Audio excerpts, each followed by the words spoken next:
Welcome to News Now. Make sure to like, subscribe, and comment down below. Uncle Luke is going in about selling your soul to the devil with P. Diddy. So, as a black man in the times that I grew up, and even right now, you're designed to be nothing. You're designed to go to jail. Or be dead. The educational system is trash. So you got to have a strong family. You got to have a strong mama and strong daddy, which I had. Unfortunately, I have 5 brothers. I'm the 5th one. 4 of them, 2 physics majors, made who's who. Another one, an astronaut, and the other one, a big-time executive chef, general manager, and then there's me, the baby. We all use our brains to then do what? To get the bag, because our mom and dad, they used their brain, they hustled. And they taught all of us how to hustle. So at the same time, but dad and uncle taught us about the struggle, black history, while everybody else was bullshitting. We was getting that information on black history to know how this shit goes in circles. That's why I thank God for my Uncle Ricky and my daddy. They taught us the history. And my mom, how a woman's supposed to be and carry herself and conduct herself, and how she's supposed to take care of the house and her man and her family. So I got all that to make me who the fuck I am today, which I have a clear understanding of how the system works when you become a powerful black man. Because I couldn't look at cartoons and I couldn't look at all the wild shit that the kids would have to look at and everything. I had to read books. I had to read black history books, which is shit that they're trying to take out of the damn schools in the state of Florida. I had to sit there and listen to the Rap Brown tapes and Malcolm X and Martin and all that. I had to understand Willie Lynch pen.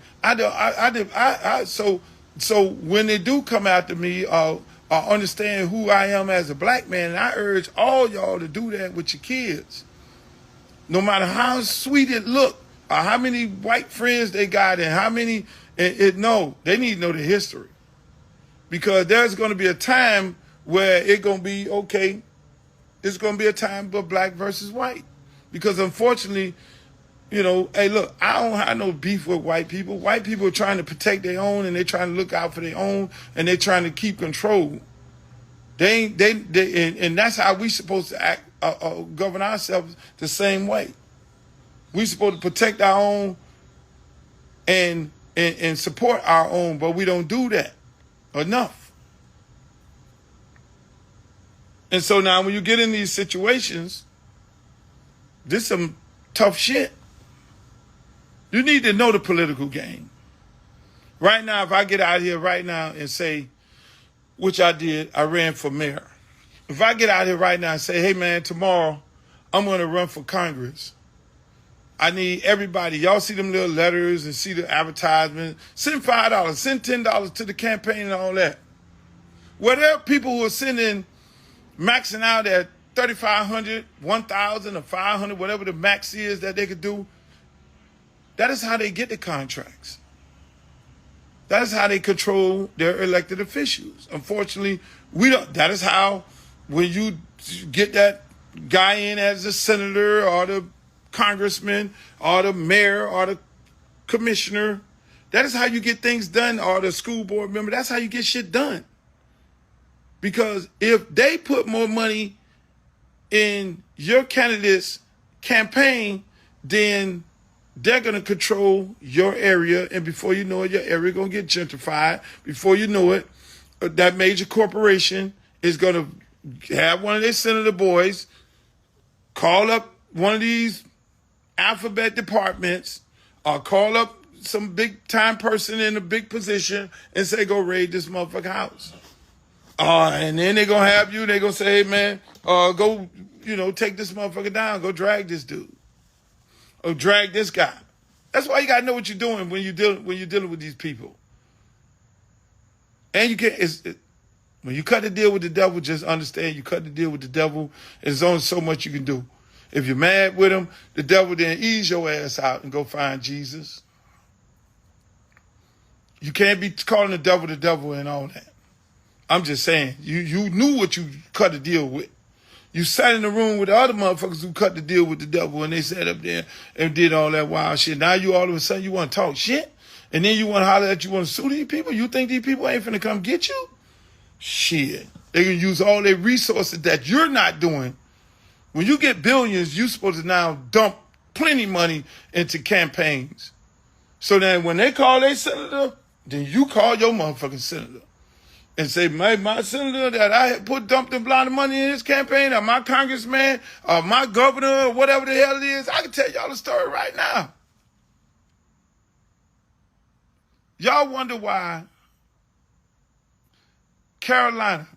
North Carolina had and I'm going to leave y'all on this shit, right? I'm going to tell y'all some old gangster shit. North Carolina had a entertainment tax similar to what Georgia has. This is some gangster shit here. North Carolina had a tax, you know, why Atlanta and Georgia is Black Hollywood is because they have a tax, a credit. You do business in Georgia, you hire Georgia people, which is great, by the way. You hire people from Georgia who live in Georgia, then we'll give you a tax credit. That's what they call it.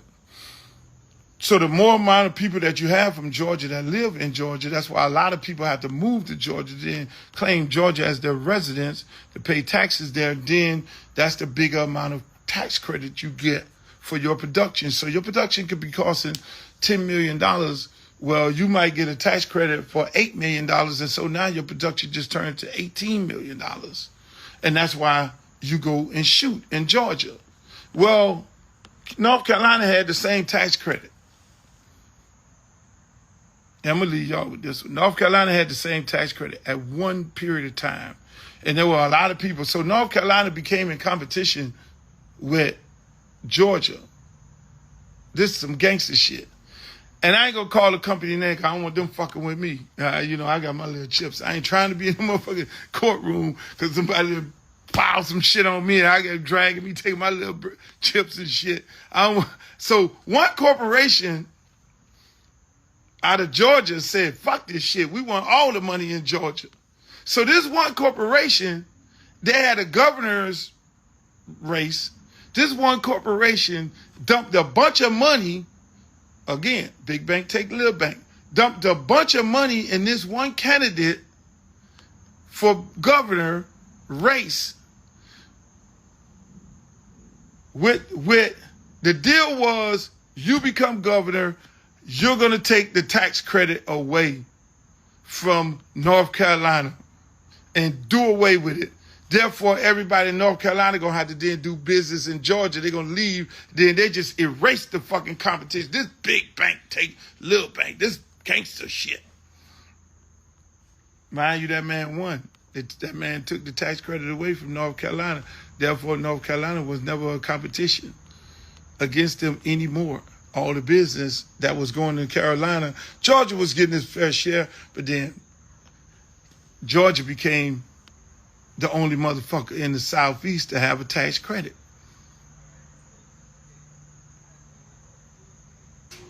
That's how that shit go.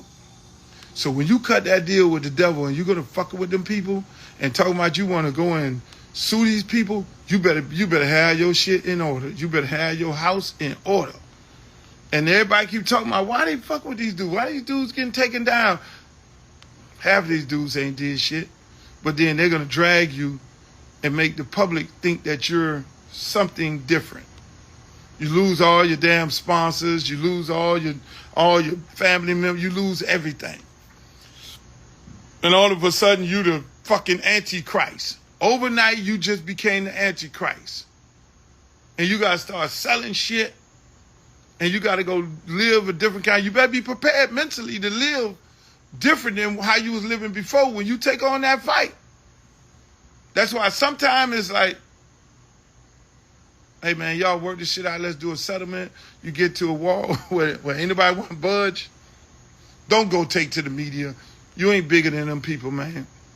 And so I'm going to leave y'all with this. Hey, look here, man, I'm praying for everybody. I'm praying for all the kids. I care about the kids. I don't fucking adults. They make their decisions. And I'm for the kids, man. I'm for all these kids of all these embattled, these brothers that are taking on these battles that they created. They ain't exempt. You create them fucking battles, that's why you got to pick your battle. But everybody got kids. And the kids are innocent in all this right here. So I care about these kids, man. You know, I don't like kids to be drugged, and I don't like kids to be put in mess. I love the kids. You know, because I look at my son, and that's why a lot of times I don't go to every place. You know, they don't put me in them rooms. I don't go in them rooms. I already know I know if I got to go sell my soul to the devil, I know what that entails. And I don't sell my soul to the devil. I do my shit real low key on a slow QG, and I don't try to be telling people, you know, shit hip, you know, because if I had told somebody I was the executive producer of Freaknik and I was getting ready to do Freaknik, do you know how many motherfucking haters would have came out? If I say, well, I'm doing Freaknik with Hulu, and I'm the executive producer, and I'm putting all these people down, I'm putting this guy down, putting that guy down, putting all this shit, and me and Nikki and Jay and Eric, we came up with this shit, and now we gonna shop it around. Do you know how many haters I would have had?